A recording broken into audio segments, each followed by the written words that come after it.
Праздник начался утром спортивными мероприятиями, как бы олицетворяя тех древних мореходов, которые прибывали сюда, когда Сухум был совсем юн, назывался Диоскурией, и у него за спиной не было 25 веков истории. Потом начались баталии за шахматными досками, на баскетбольной площадке и за столом для настольного тенниса.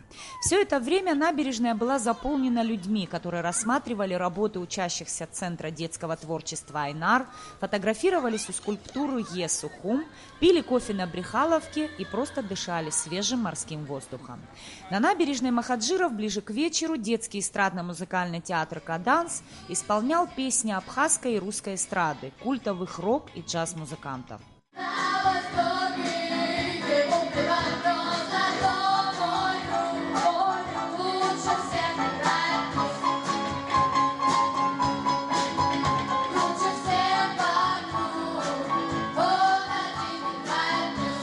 Вечером в субботу на стадионе «Динамо» началось красочное театрализованное представление, в котором было задействовано около 500 человек.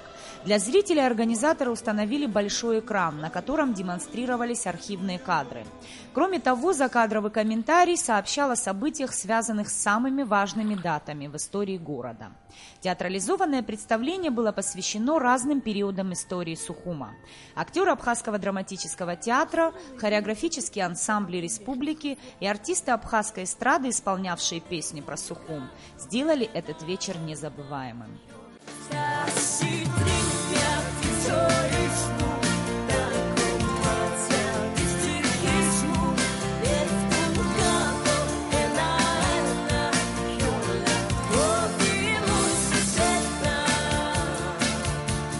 Сегодня большой праздник, 2500 лет города.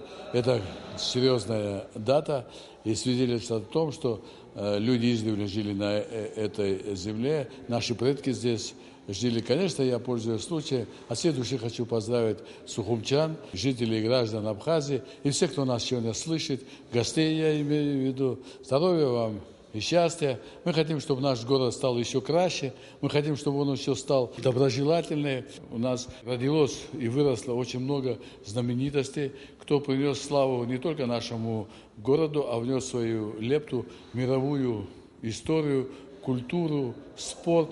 Я хочу пожелать молодежи здоровья, счастья и всем нам, чтобы мы могли жить и радоваться еще много-много-много-много лет.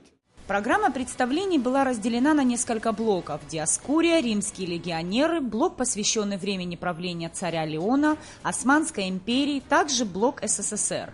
Отдельным блоком стала тема Отечественной войны 1992-1993 годов, освобождение столицы и сегодняшняя мирная жизнь.